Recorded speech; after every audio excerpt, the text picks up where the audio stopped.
Good evening, and welcome to another edition of the Hgp Sportscast for today, July the 17th. I'm Samuel Gillis. Thanks for joining us. Here are your news stories. In squash, Shamarai Wilshire and Abosi Cadogan hands Guyana two more first place at the 37th Junior Caribbean Individual Championship 2019, this time in the boys and girls under 17 division.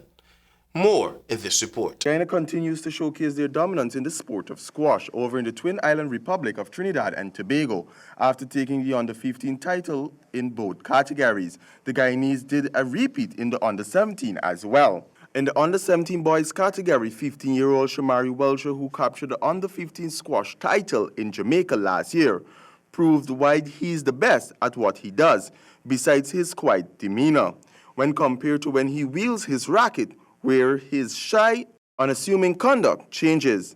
Throughout the 3 days of competition in his quarterfinal match, he went up against Jamaican Sebastian Levon and made light work of him, showing his dominance in an 11-4, 11-2, and 11-4. He then advanced to the semis to play Matthew Elliott of Bermuda, and with a similar fashion continued his impressive win in a straight set, 11-4, 11-2, 11-1.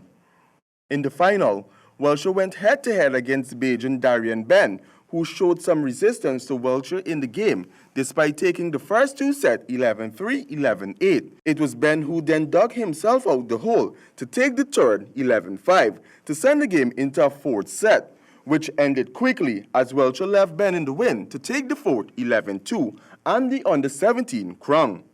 Samuel Inchcraval placed third in the under-17 boys category. In the girls under-17 division, the Guyanese took the first and second place position when the two talented locals, Madison Finance, faced off with the ever-powering Abasodi Cadogan. Throughout the match, both Guyanese traded punches in the first two sets, with close calls as Cadogan slipped through the gate with an 11-7 and 11-13, which led to Finance showing signs of tiredness and resulting in Cadogan taking the final set with ease, 11-5 for the title. For Hgp Sport, I am Stanford Howard. In badminton, both the National Gymnasium and Marian Academy Badminton Camps 2019 have come to an end, and numerous athletes have benefited from them. More in this story. The Guyana Badminton Association and Ansa McCall Badminton Camps both concluded last Saturday. The camps were facilitated by international badminton champion Nairani Ramdani, who is home on university break from Canada. Nairani was assisted by Junior Sportswoman of the Year, national and international champion Priyana Ramhani, and national under-19 champion Akili Haynes. The GBA said they were very happy to see the great response both camps received. Each participant was presented with a racket, compliments of Ramdani, as a means of encouraging them to continue playing badminton. On the final day, Saturday, a mini tournament between the two camps was played off, which saw Machu Bihari winning first place in the A Division single for National Gymnasium and Damian Bram in first place, Marian Academy. For Hgp Sport, I am Samuel Gillis. The 6th annual Mohammed's Enterprise New Era Futsal Tournament launched on Wednesday and is set to kick off at the Mackenzie Hard Court from July the 26th. Stanford Howard reports. With over $2 million up for grabs, New Era Entertainment launched their futsal tournament on Wednesday for teams in Linden. The tournament, which involves only teams from Linden, has now grown in its 6th year, seeing 2 teams from Georgetown taking part in the tournament. 18 teams are set to participate in the tournament, which will kick off on July 26 and conclude with a grand final on August 17th, with the winning team set to pocket $600,000 Guyana dollars, second place $250,000, and finishing third and fourth will take home $100,000 and $75,000 respectively. Nazir Mohammed, Managing Director of Mohammed's Enterprise, says it's an honor to be associated with New Era Entertainment for the futsal tournament. We would like for the spirit of football and sports generally to echo and to be played in the spirit, as we have seen with the last World Cup. that England won the other day when the captain of England spoke about the diversity of his team, you know, cutting across ethnic and religious lines, you know. We really want to see even more of this from our politicians, and we would like to see our governments, you know, spend more money on sports. According to co-director Kenrick Noel, it has become a staple in Region 10 community, as he mentioned that the region is in need of a state-of-the-art futsal facility. He gave a brief overview of the tournament. Of you would remember that last year we witnessed one of the best finals ever, in which Figgy Jags showed their hunger for the championship title. Ladies and gentlemen, the New Era organization shines as a bright light of inspiration to our young people of this community. When they are faced with the darkness and hopelessness, desperation, and despair, we design projects which are all intended to steer our youths away from delinquencies, crime, drugs, teenage pregnancies. Meanwhile, Jamal Baird, representing Anson McCall and their Heineken brand, said they were appreciative of the opportunity given since Heineken is a major sponsor in the world of football globally. For HGP Sport, I am Stanford Howard. Thank you, Stanford. Taking a look at Pan Am Games, Guyana's representation at this year's Pan American Games has moved up to 9 disciplines, with expectations of securing medals in boxing and athletics. The details in this Jaden Samuels report.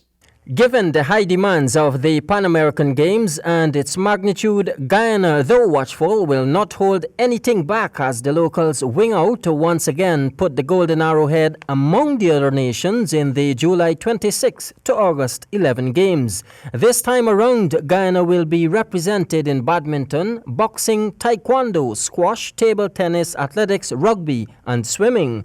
In a meeting at the Guyana Olympic House recently, their respective coaches met to give a heads up on team preparations, and all are upbeat about Guyana's chances. To date, Guyana is most hopeful in securing medals in boxing, giving Kevin Zalicok good showing after being hauled in to make right his seriousness for the upcoming games. Coach Terence Poole, however, is satisfied with the pugilist and his preparations to date. We can expect much from Kevin at the Pan American game, because he's having a coach in his corner who is also a recipient of a medal from the Pan American Game 1991. So I don't want to carry people that cannot make that. So I'm expecting Kevin on the podium. So we know he's as I said, he's training. So come the Pan American Games, we should have some good things from him. He should be on the podium somewhere or the other. There were similar sentiments from table tennis coach Edie Lewis, who holds responsibility over Guyana's lone participant, Chelsea Edghill, who is currently in Portugal, beefing up her preparations, training 6 hours every day. Qualification, especially for table tennis at the Games, is extremely difficult, but after years of waiting, the spell is broken. She's in a great camp with some world-class coaches, world-class players, and I'm expecting good results at the Pan Am Games, because we're not going there to participate, we're going there to compete. In the meantime, in athletics, the sport which has been making significant strides in recent years is also expected to do well, according to coach Julian Moore. Winston George, Alia Abrams, Vanessa Thompson, and Emmanuel Archibald are the athletes representing for the land of many waters. It's a good team. It's a team with everybody on top of their game, and we're hoping to do well. Meanwhile, in swimming, the duties will rest on the shoulders of Daniel Scott and Nikita Fitkow. Jadon Samuels, HGP Sport. Now for some wind ball. Winford Gardens makes their first wind ball cricket final after they defeated Enterprise as play continues in the All Sport and Tour Promotions 22nd Annual End of School Year Champions Trophy. In the first semis, Winford Garden won the toss and invited Enterprise to take first strike. they made 109, with Moses Cordes leading the way with an unbeaten 68, while Colin Gravesandi remained not out on 36. Winford Gardens turned in the middle, made 113 for 2, with one ball remaining. Shane Price out for 64, Shaquille Marshall 18, and Ovid Platter 12. And that's all we have for this edition of your HGP Sportscast. But do remember, success is not an happening, it is a result. There is nothing mysterious about progressing. It is doing instead of doubting and working instead of wishing. Back to you, Javon.